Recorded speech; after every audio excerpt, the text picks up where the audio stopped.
don't block the path of inquiry. Don't lay down rules that make it impossible for people to ask important questions. Welcome to the Thought Stretchers podcast, where we hope to stretch your thinking about important issues in education through rich inquiry. My name is Drew Perkins, and I'm your host for these conversations for complexity and nuance. In this episode, I talked with a third-time returning guest, teacher turned neuroscientist Jared Cooney Horvath. Before I get to some of the details that we talked about, I'd like to invite you to visit our website, which is wegrowteachers.com.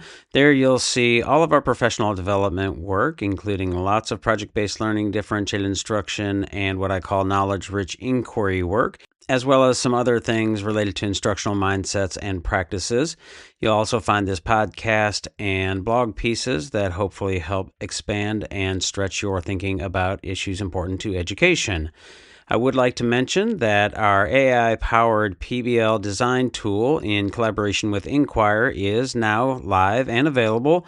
I'm really excited about this in terms of how we can work with schools and teachers on PBL professional learning to reduce some of the friction and planning time on coming up with project ideas and some of the details there. Keep an eye out for some ways in which we will use that in collaboration with our PBL on-demand online course. And if you're interested in looking under the hood, please reach out to me at drew@thoughtstretchers.org, and I'll be happy to share a free trial access for you to check that out. I'd also like to mention our new differentiated instruction online course. We get lots of requests from schools for us to work with their school and staff, but we also get frequent requests from individuals and small groups. So this online course is a really great option for those of you who fall into that category. You can find that, again, at wegrowteachers.com. It's in the top menu along with all the other things that I mentioned. And again, you can always email me at drew@thoughtstretchers.org. I always enjoy talking with Jared Cooney Horvath, and here he shared his provocative views on edtech, particularly the arguments in his new book titled The Digital Delusion: How Classroom Technology Harms Students' Learning and How We Can Help Them Thrive Again. If this conversation stretches your thinking, I encourage you to share it with others and leave us a review wherever you listen to your podcasts. And now here's my conversation with Jared. I am with Jared Cooney Horvath. Jared, you've been on the podcast, I think, twice in the past years, before we changed our name from Teach Thought to Thought Stretchers. So we'll put those links in the show notes. But I want to give you the opportunity to say hello and reintroduce yourself, and then we'll kind of go from there and hear what you're doing. Perfect. Love it. And look, thank you for having me on again. It's good to see you again. So for those who don't know, my name is Jared. I am a teacher turned neuroscientist. So teaching is my passion. That's all I ever wanted to do. But back when I was teaching, that was the decade of the brain. So I figure, okay, I'll go learn that stuff, become a neuroscientist, thinking that would be a year or two of my life. But it's now almost 2 decades I've been studying the brain. And so my whole focus is basically human learning. How do human beings learn? How do we take in information? How do we use it? What does it all mean? And I get to primarily work with schools and teachers and say, cool, if this is what learning is, what does that mean for us, for our practices, for at home, for in the classroom, those kind of things. So it's really fun to kind of draw that bridge. Right. And the last time I talked to you, you were living in Australia. Now you're in the States, and at least for the time being, for who knows how long. And in Italy, we're just bouncing around. That's our family. Yeah, global citizen. You're a global citizen. I don't think I've asked you this, and maybe I should go back and listen to check this. But what was your K-12 schooling experience like? How would you characterize that? Oh, I was lucky enough. I was in high school during the late 90s. Peak Western education was 90s into the early noughts. So I had an absolute ball. I loved it. And it was, well, look, I'm still in school. So I loved it enough to continue to do academia pretty much for the rest of my life. But we really lucked out. I think if you went to school in the late 90s, you probably had yourself a pretty good time. And what was, how would you characterize the sort of instructional approach in terms of, was it more traditional, a little more progressive, anything in between? Looking back, it's all a mix. There was no traditional, there was no progressive. It was just teach and learn. There are some things you need to learn by rote. There's some things you need to learn by playing. There was some times you do activities, or sometimes you'd make a movie. about a topic. Sometimes we'd go do a field trip. It was just a whole mishmash. And it could be that as a kid, I just didn't know the difference between any of this stuff. But as an adult looking back, it appears to me to be pretty dang cool. It was funny. I was talking to my wife about this. She hated school growing up. She was in Australia. She hated. And I couldn't figure out why. And so I'm like, come to one of these schools with me and just see what you think. And she said, so she came to one of my school visits and she loved it. She's like, this is so cool. Why weren't we doing any of this stuff? And I said, you were doing that stuff. We were always doing this stuff.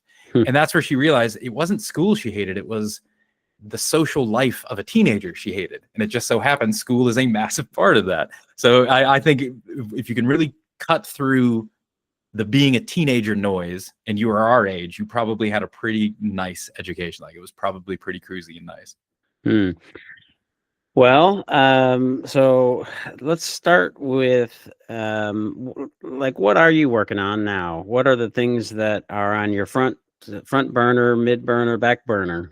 Yeah, front burner is, so I've got a book coming out on December 7th called The Digital Delusion, which outlines basically why edtech harms learning. Always has. It's never been good. Bringing screens into a school has never been a benefit for learning. In fact, I was talking to somebody said, well, you say never. The very first meta-analysis on the impact of informational computer technologies, is what they were called back in the day, was 1962. So we have 60 years plus of data, and it hasn't changed. It's been exactly the same since 1962, and it's not good. So this book basically outlines all the data and then the mechanisms. Why is tech harming learning? And then, cool, what does that mean for us as teachers, as parents, as schools? What can we do to kind of start pushing back against that tech juggernaut? And I think that's kind of the big push right now. Because you remember the Anxious Generation, John Haidt's book came out, and seemingly overnight, government started to say, how do we put laws in that restrict cell phone use at schools? All right. Man, we've been saying that for 2 decades. How do we get cell phones out of schools? Finally, that book somehow broke the back and turned the corner. And so I'm hoping that we can continue to ride that to go, cool. Getting phones out of school, that was easy. Next level is now we've got to get computers writ large out of schools, or at least greatly reduced in schools, because we're seeing the problems of a cell phone are just minor compared to the problems of the larger screen. And so that's good. Some states now are like Utah, Vermont, Oregon. They're about to propose bills that allow parents to opt out of unnecessary tech from schools. So it seems like this is going to be the next big move. So I've tried to pool together all the data and evidence you need to make those kind of arguments. Okay, and so any mid and back burner things you want to mention? Because there's some threads there I certainly want to pull on. Oh, we'll do. So I would say mid to back burner. I got a documentary on Genius coming out. Is it born? Is it made? So it'll be a 6-episode TV series. We've got the pilot filmed, got the rest ready to go. We just need to raise the funds for it. So now we're in fundraising, working with different production companies and stuff around California. So hopefully by end of next year, I'll have that documentary ready to go too. All right. Well, we'll make sure to give links to donate and send in envelopes full of cash. Oh, no donations. We got to find a partner. Hopefully it'll be just one of the companies. The streamers will put us up. All right. Well, so yeah, let's pull on this EdTech thread. So I have a master's in integrating technology in the classroom, which I wouldn't say was particularly rigorous, and we don't have to unpack that. But that's so it's interesting to hear you say, really, let's get all computers, all sort of those kinds of devices out, or at least most of them. Certainly there's lots of educators that will say, and will argue with you, say, maybe some, maybe more out, but like all of them. So tell me more. No, you could still, first thing you've got to recognize is the curriculum versus pedagogy debate. Okay. Most people conflate the two. People say, if we get rid of tech, then how will kids ever learn about tech? You can teach about tech. That's not a problem at all. That's a curriculum issue. It's the pedagogical issue, is how often are we using tech simply because it's there when it's not actually a very good pedagogical tool. So someplace like Sweden, they basically banned all tech from primary, middle, and most of secondary schools, but it still exists in the schools. It's just in a computer lab, kind of like wood shop. If you want to learn wood, go to wood shop. If you want to learn computers, go to computer shop. It's no longer an all-round, we use it everywhere tool. It's a specific, we have a computer lab. If you need to learn about it, we go there. Otherwise, we're using pedagogies that are more sound for learning and understanding. So Chromebooks, get those out and those kinds of things. Any student-facing internet-connected device, probably your best bet is to get rid of that. unless you don't care about learning. I mean, other people might have other goals for schools, but if learning is your ultimate outcome, then you have to make decisions based on that. That's where you start to see the tech isn't going to be your best friend on that front. So I can just hear people saying, or pulling in their ears or their hair, or saying, "You got to be kidding me! Like all of them? Like there's no way to make it work. There's no reasonable way to do it." Like, no, there are two contexts within which it works, but this is where the book goes into the data, and you can't argue the data. You can argue ideology all you want. People believe computers should be good. I believe my feet shouldn't stink, but my God, they do. So belief doesn't really play too much into it, but that's where you'll get a lot of pushback, is people want these to be effective tools. It's just whenever anyone says we use it really well, I always say, cool, show me. And they can't, because there is no real data showing benefit. There's only data showing harm, except for two areas. One is what we'll call, what's the official term for it? Like self-adaptive tutoring or intelligent tutors. That can boost learning. If you have a computer that gives you questions adapted to what you just answered on the previous question. The problem with that, and it's not a problem, it's just a shortcoming, is it's very narrow. That type of tutoring only works at surface level learning. It can't do anything to bring you into deep level 1, 2, or 3 or transfer learning. So it's a good tool if you're at the very beginning of learning. The other place where we see tech work is remediation. So if you're struggling with reading or something, use tech. Again, though, the reason why it works in remediation is because it's adaptive tutoring, which means it's still going to be very narrow. So it's basically the same thing. So long as you're learning surface level facts and you want to just drill and kill, you can get it done on tech pretty dang quickly. If that's where you want to end your learning, then cool. But I don't think that's where most K through 12 schools want to end their learning. And so that's where you start to see, where are we using it beyond those two contexts where it might not be the best tool we have. So is it the device, or is it the internet? Is it what's the sort of mechanism that is, I guess, affecting in your mind the pedagogy and the ways that teachers are using it and kids are maybe not learning? Yeah, so you've got three primary mechanisms. I won't go too deeply into them, but we can at least hit them. Mm-hmm. First is basically attention. In order to learn anything, you need focused attention. That's all there is to it. Kids today currently spend about 450 hours per year using computers for learning purposes. That includes in school and at home homework. Cool. But kids also spend about 2,500 hours every year using these computers to passively consume rapidly switching media content. That's the attention economy. So basically, kids spend over 80% of their time on these devices doing one thing, multitasking. That is the one absolute thing you cannot do for learning. When you multitask, learning goes down, accuracy drops, memory tanks significantly. So I always say the worst thing you can do for learning, besides locking someone in a closet, is multitask. Kids literally train themselves for thousands of hours to use screens to multitask. So that's why if you sit a kid down with a screen to learn, they make it on average 6 minutes before they start multitasking, and now learning is basically done.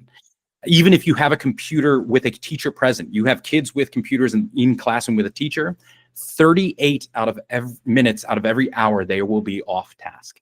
And that doesn't include the time the teacher has to spend to say, let's get back on task. So that mechanism is primarily what we call primary function. Because kids have already trained themselves to use the tool one way, which is the complete antithesis of the way we need them to use it if we want them to learn, we've got this massive hurdle between the kid and the outcome that most kids will never be able to overcome. So that's why it doesn't matter how good your pedagogy is. If you give them an internet connected device, about 6 minutes is where most kids are going to sit until they're gone. The other two mechanisms are, one is empathy. Is human beings for 150,000 years have developed biology to mirror and mimic and synchronize with other human biology. So one of the biggest predictors we have of learning is synchrony between the teacher and the student.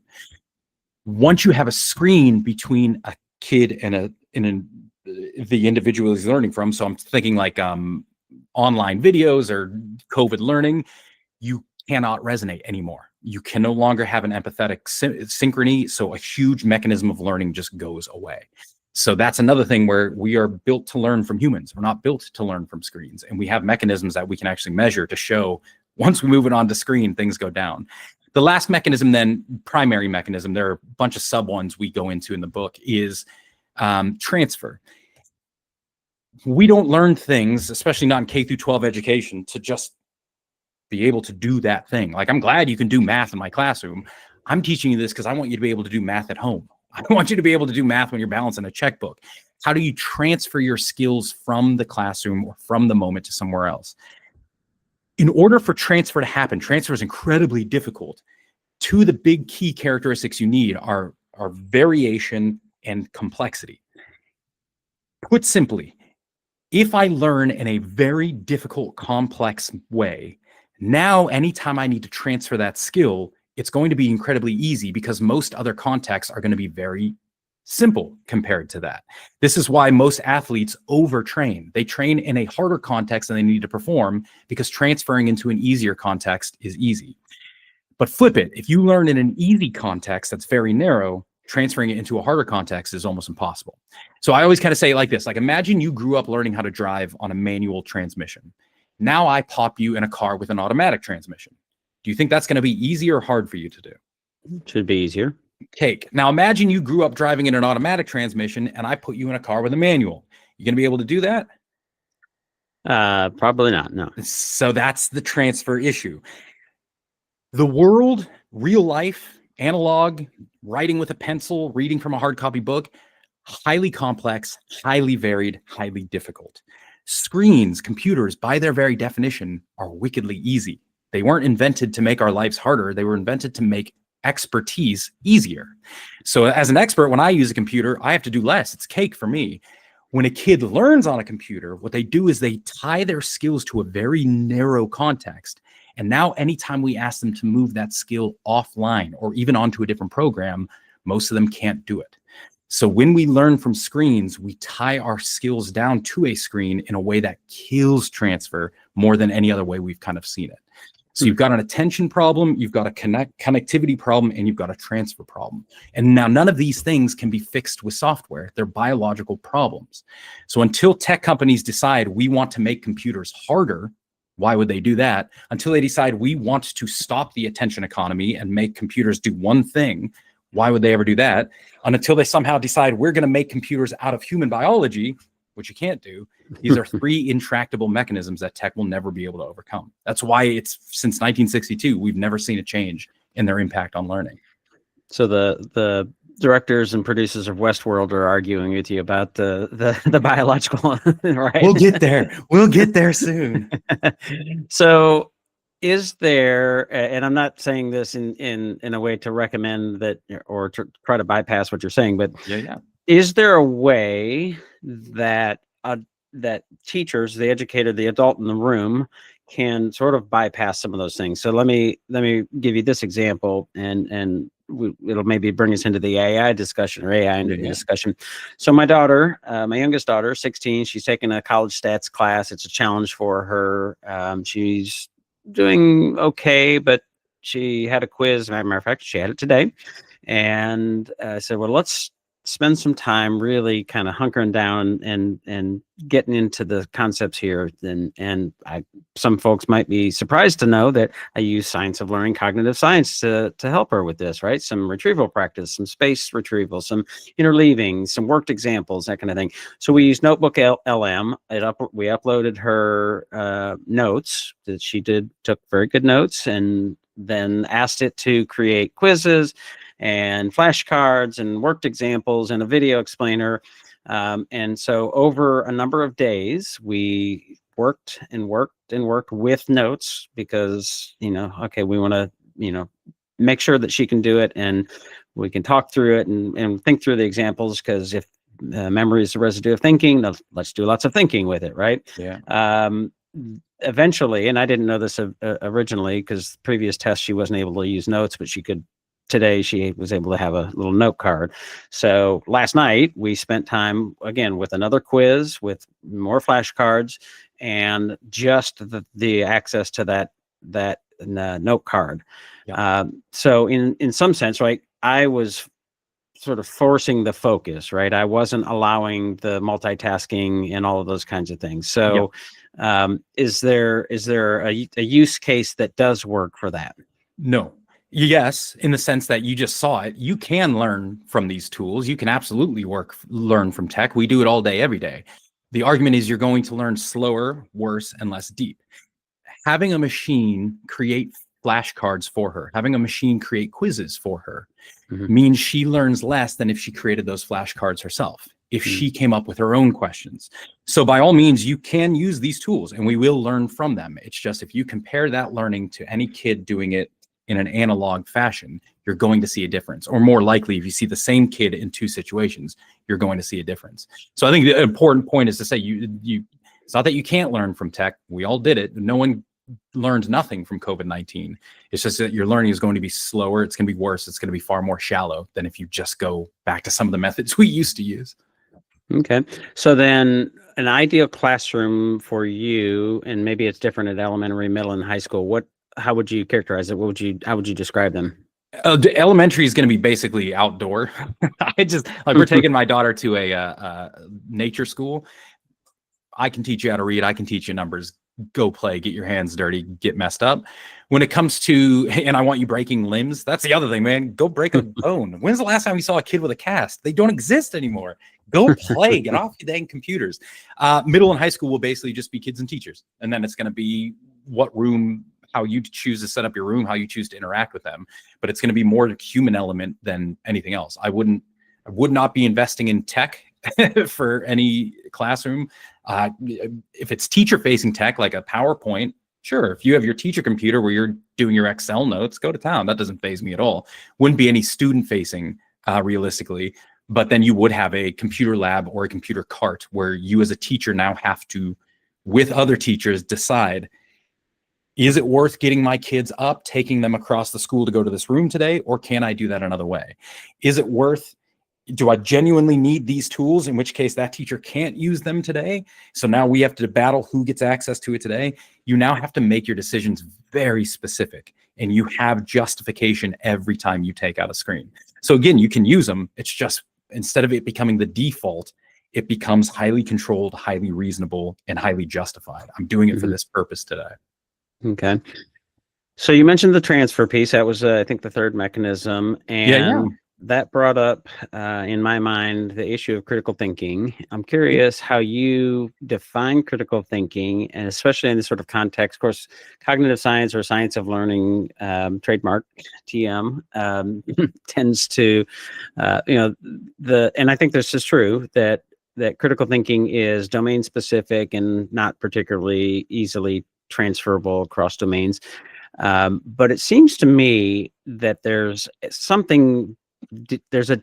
are different kinds of critical thinking, and something that's more generalized. And maybe, as I kind of have conversations with people about this, others have mentioned, well, those are more habits of mind, and I'm fine, having them being called different things. But the ability to, when somebody doesn't know something and has very little knowledge about something, and to say, okay, I need to figure out what I need to know, and then figure that out, and then ask more questions and sort of dig and analyze and all those things. To me, that's not, maybe I'm wrong. Maybe there is a domain there, but that doesn't strike me as a domain specific sort of set of skills, cognitive skills, but it strikes me as critical thinking. So back to the original question, how do you define critical thinking?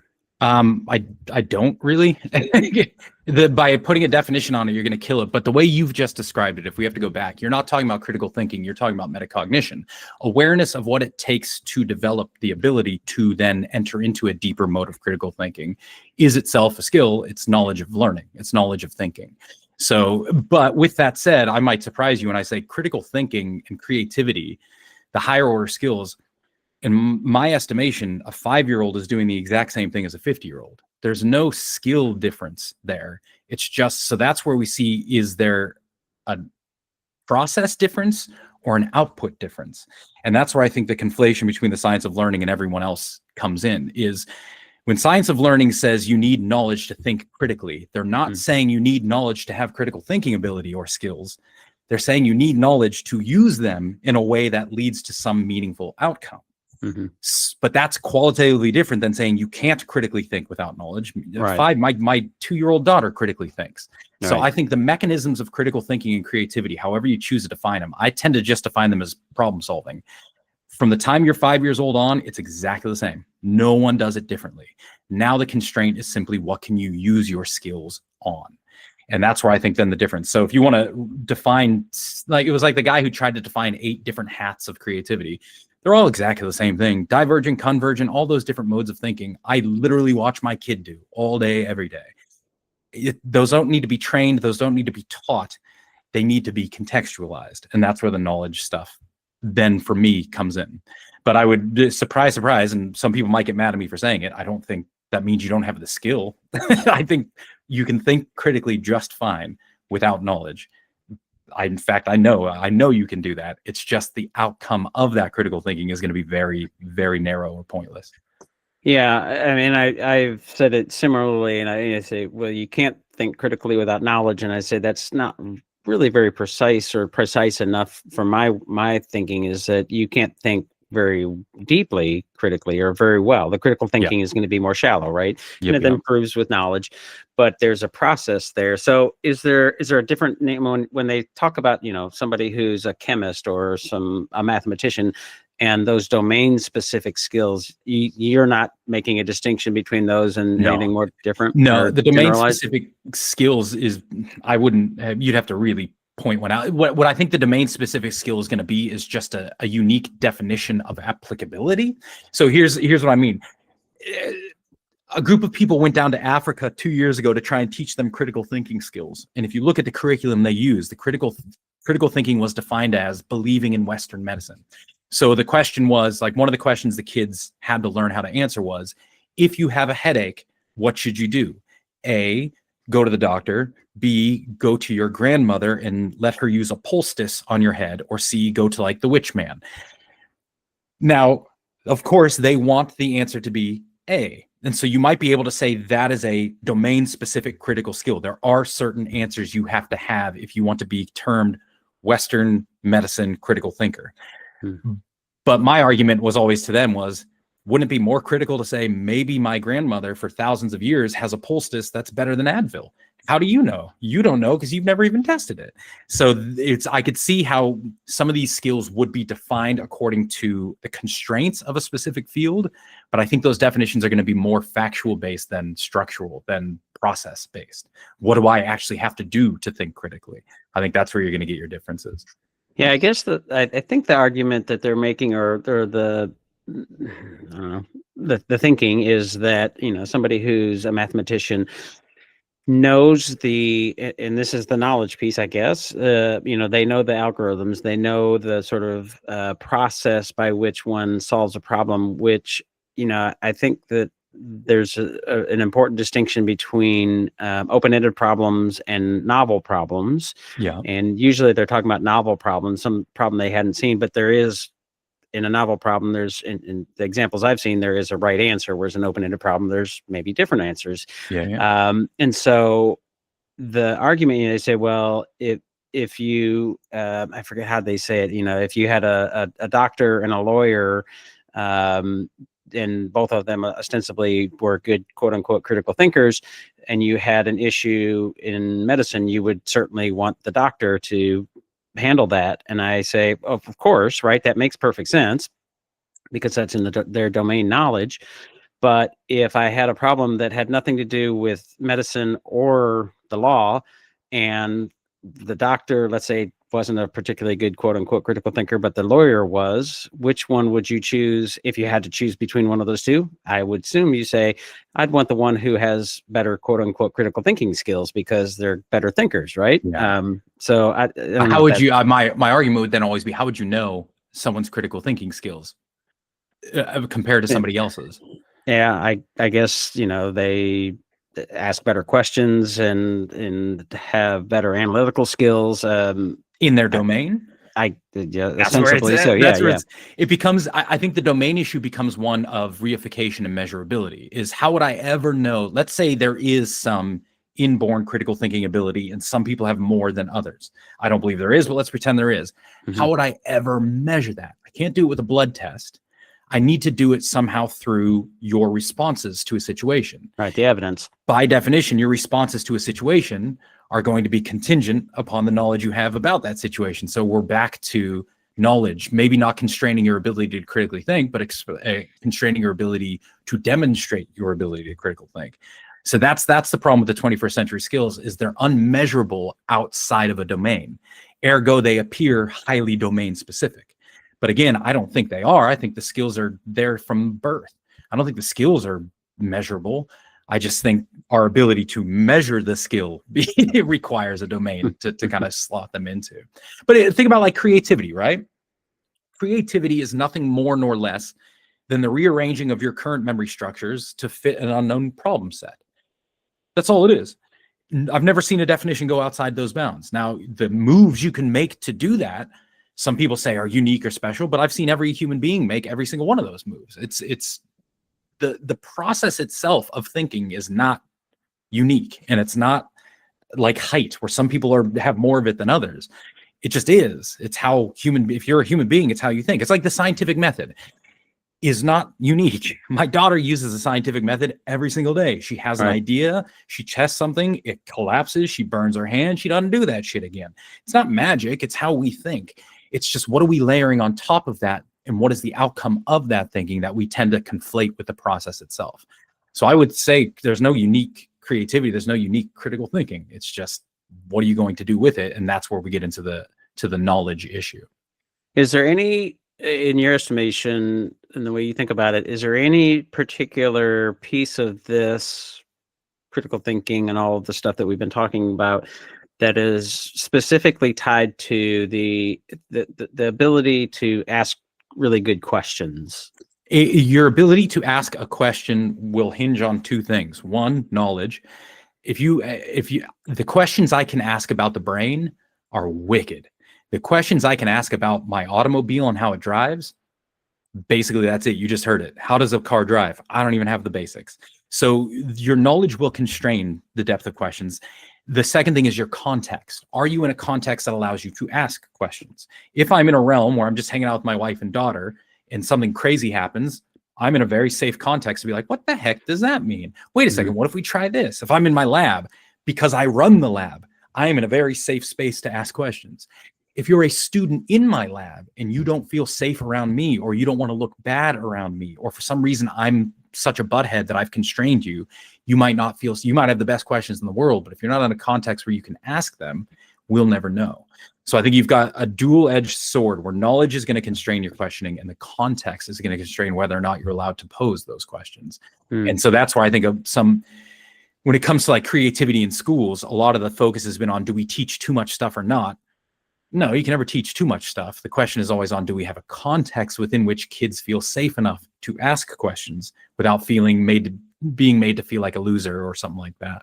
Yeah, so that's interesting. I guess I think about some of the things that I've experienced, and as I think about some of the, I'm applying it to teaching and learning as I'm living my life, and so is it growth mindset? Is it some habit of mind? Is it what it might be? I don't know. Again, whether we need to put a label on it or not, but like dealing with, as we were talking before we hit record, my mother last year fell and hurt herself, and helping to take care of her, there were some medical issues, and one in particular where it was it was pretty serious, and I had very little knowledge about it, and so I started asking questions in a way that got me a little bit more knowledge, and then I got a little bit more knowledge, and I was able to help her resolve this this issue and this procedure that they wanted to do. And so I've had similar examples in medicine. Seems to be a good place because I don't have a lot of medical knowledge, but I have two daughters as they're working through things. So maybe it's not creativity, maybe it's not critical thinking, maybe it's not a habit of mine. I don't know what it is, but like it seems intuitively evident to me that there are people who are better at that process of probing and trying to figure out what question to ask and how to sort of get to the bottom of something that they have very little knowledge about. So I don't know if there's a way you'd characterize it. No, see what you're going to do with that, and it feels intuitively correct, and it is to a certain extent, but you have to be very careful because now you're going to cross into psychological traits. And that's where now we get into personality measures. Are you an extrovert? Are you an introvert? And the one thing we found about all those is they are highly contextually bound. The extrovert is an extrovert in specific situations, is a high introvert in other situations. So there is no personality profile. There are contextual personality profiles. So my guess is that's going to be very similar. If you grew up, and I don't know how you grew up, where you feel safe enough to probe and get to the bottom of it when it comes to doctors, cool. If you grew up like me in a family where my parents were both doctors and I was told to shut my mouth every time I entered the hospital, I will say nothing when I meet a doctor. But I was always told to push back against authority. So if a cop arrests me, you better believe my ass is going to be talking a mile a minute as I try and probe to what the heck they're trying to do with me right now. So am I a questioner? Am I not? I think it's going to boil down to context again. And I'll bet so medicine, I think, is another very good example too, is you're willing to do it. I'm not.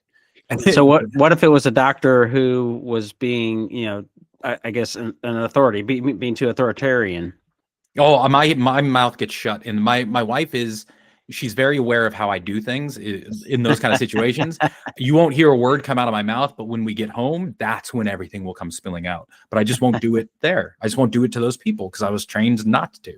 So I guess that's the problem with traits. That's the problem with trying to lock down. I bet I could put you in a situation where you would not feel safe getting to the bottom of things. And that's the context issue. How do we make school a safe spot where enough kids feel safe enough? And if you look at the kids willing to probe, it's almost always along cultural lines.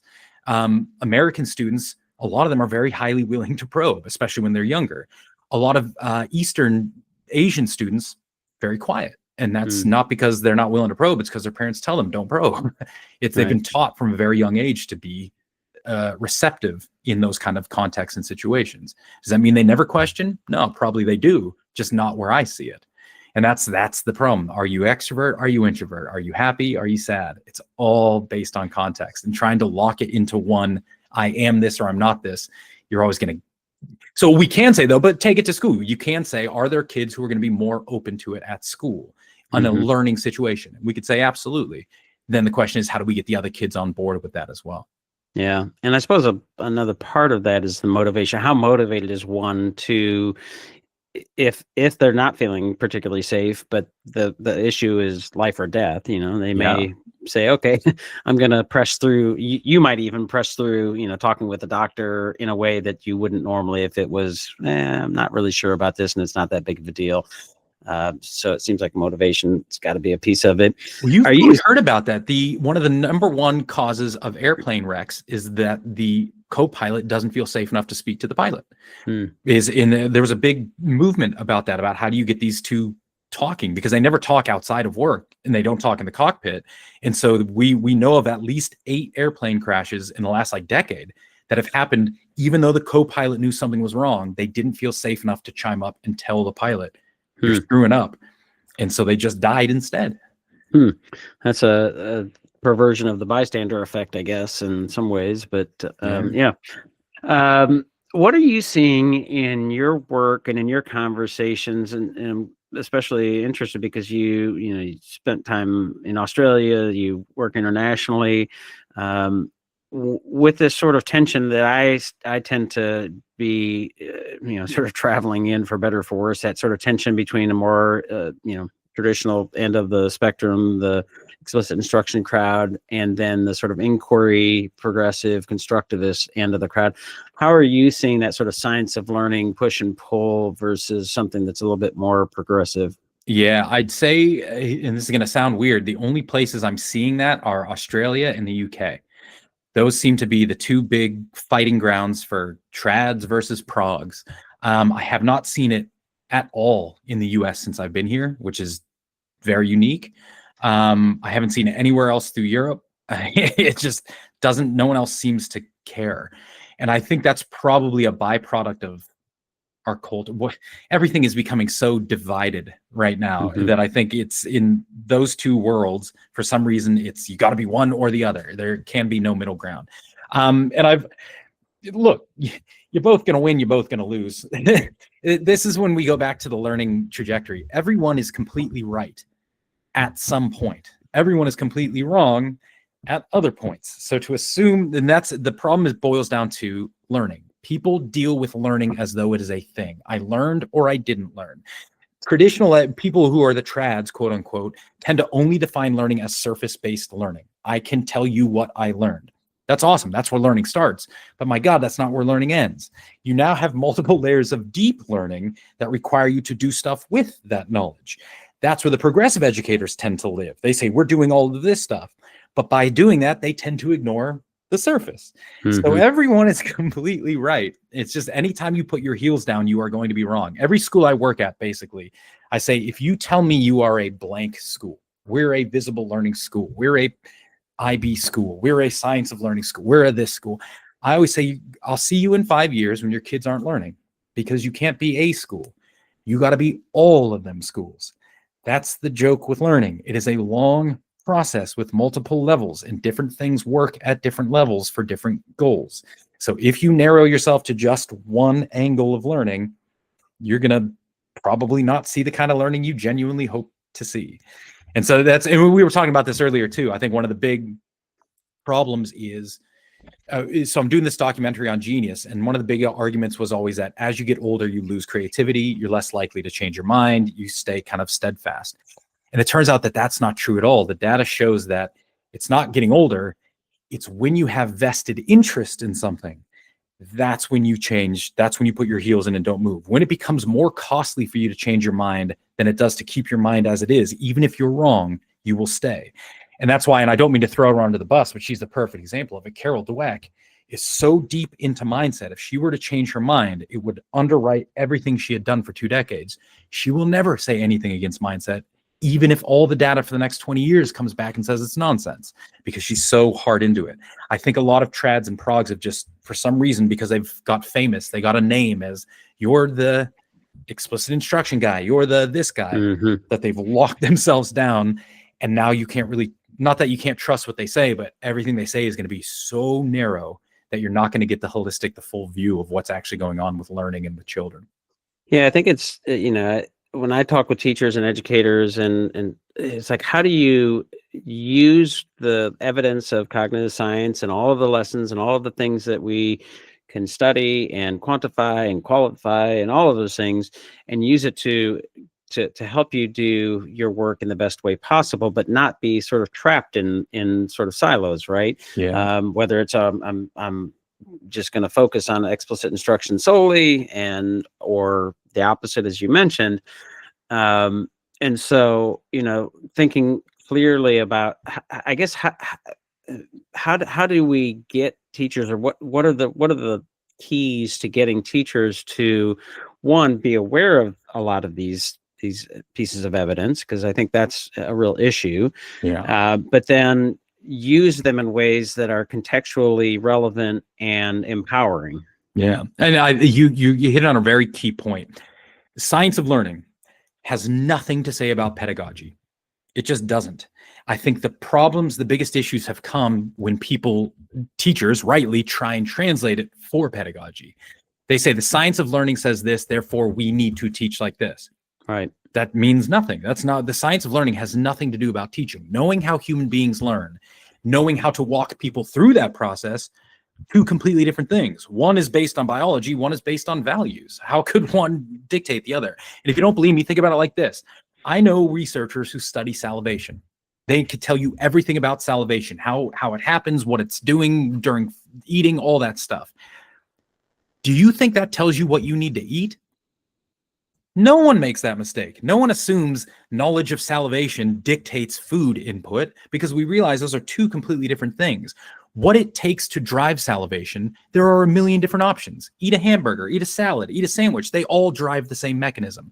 Science of learning is exactly the same. We're looking at the mechanism of learning, not how do you push people through that mechanism. And just like salivation, there will be dozens of ways to do it. There is no one pedagogy that makes learning happen. Learning can happen as a mechanism from 15, 20, 30 different ways. So I think that's where once science of learning left the lab and entered schools, where now teachers were adapting it, I think there was this big conflation between pedagogy and and learning, teaching and learning. And that's where now you're going to have people battling. And I always just kind of giggled, whether you're traditional or you're progressive, science of learning will help you make your case because there's no pedagogy involved in it. If you like exploratory learning, trust me, learn how learning happens and you'll see how to do exploratory learning better. If you're into rote memorization, learn how learning works and you'll see how to make rote memorization better. It helps everyone just because it gives you better constraints on how to think about your pedagogy, but it never can dictate pedagogy. And so that's been kind of my goal, is to get as much of that information like you suggested out without ever telling teachers how to teach, because that's just not what we do. Shouldn't be what we do.